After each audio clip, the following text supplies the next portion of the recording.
L'actualité aujourd'hui du Stade français, c'est le derby qui devait se disputer samedi soir contre le Racing, évidemment, qui est reporté, qui sera donc disputé le week-end du 1er mai. Et à ce moment-là, Gaël Fickou portera le maillot du Racing. Ça a été, pareil, dévoilé tout à l'heure. Gaël Fickou qui devait quitter le Stade français à la fin de la saison, c'est un peu précipité. Qu'est-ce qui se passe ?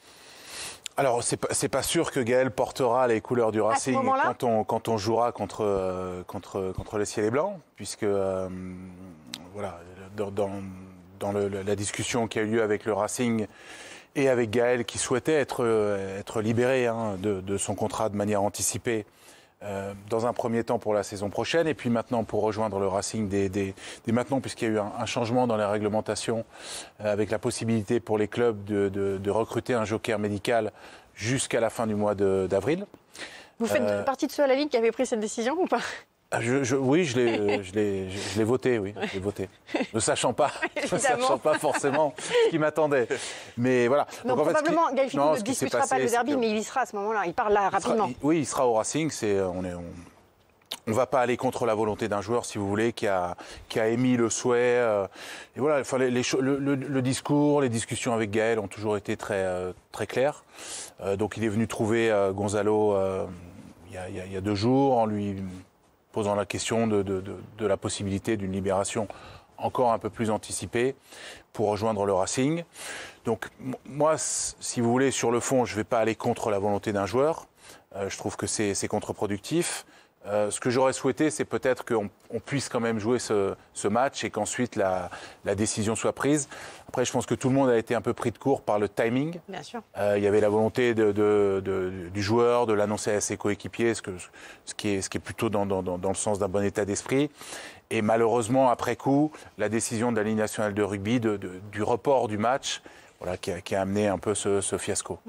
Avec des chiffres aussi pour Gaël Fickou qui peuvent peut-être aussi expliquer cette volonté de ne pas le retenir du côté du Stade français, avec un Gaël Fickou qui a disputé 8 matchs avec le Stade français cette saison pour cette titularisation. Finalement, il a plus joué en sélection. C'est vrai que c'est un joueur qui a été longtemps absent à cause de l'équipe de France et qui n'a peut-être pas autant performé avec les Parisiens que ce qu'il a fait avec l'équipe de France. On est d'accord sur ça ? Oui, mais malheureusement, ça n'est pas de son fait. Aujourd'hui, on sait qu'on a un certain nombre de contraintes par rapport à la libération des joueurs internationaux.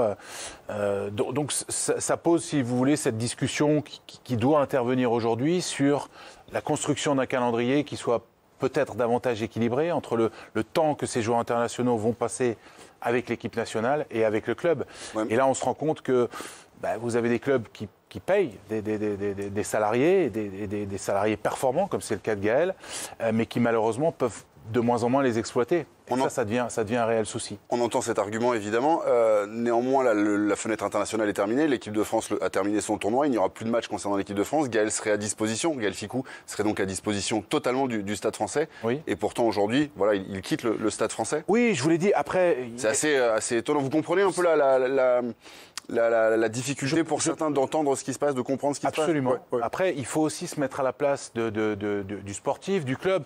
On a un joueur qui sait qu'il ne portera plus les couleurs du Stade français la saison prochaine, qui émet le souhait de pouvoir aller rejoindre son club futur. Mais là, on est à un mois et demi, on arrive en fin de saison, je veux dire, au niveau de l'équité sportive. Que le Stade français, que le Racing et Gaël Fickou soient très contents de l'histoire, tant mieux pour les 3 parties. Ouais. Néanmoins, voilà, pour le rugby, pour l'équité sportive. Vous savez, quand vous faites des règlements, il y a toujours une possibilité pour certains. Après, le Racing a probablement perdu Henri Chavancy pour le reste de la saison. Enfin, c'est pas à moi de commenter ça, mais je pense qu'il y a aussi une justification. On sait que le Stade Toulousain cherche aussi à recruter un joker médical parce qu'ils ont perdu Sofiane Guitoun. Voilà. Donc, juste après, on va passer à autre chose parce qu'il y a aussi beaucoup de choses à dire sur votre club. Il y a beaucoup de gens effectivement qui sont surpris du timing. Quelqu'un comme vous, attaché à son club, attaché à un maillot, qu'il y ait un départ en cours de saison, alors qu'il ne reste pas beaucoup. Alors il y a certainement des phases finales à les disputer avec le Racing. J'imagine que ça vous chagrine. À l'image de gens qui disent c'est ça le rugby d'aujourd'hui. Ouais, le rugby a peut-être changé. Il y a des opportunités, il y a des carrières qu'il faut gérer, il y a des intérêts qui sont des intérêts particuliers, qui s'inscrivent pas forcément dans les intérêts du club. Après, chacun en fait ce qu'il en veut. Maintenant, il y a aucun grief vis-à-vis de Gaël. Je crois qu'il a été tout à fait à l'écoute, engagé dans le projet du club. Maintenant, il y a un autre projet qui s'offre à lui. Faut savoir que dès le départ, voilà, les choses se sont faites d'un accord mutuel. Donc, il faut aussi tenir compte de tout ça.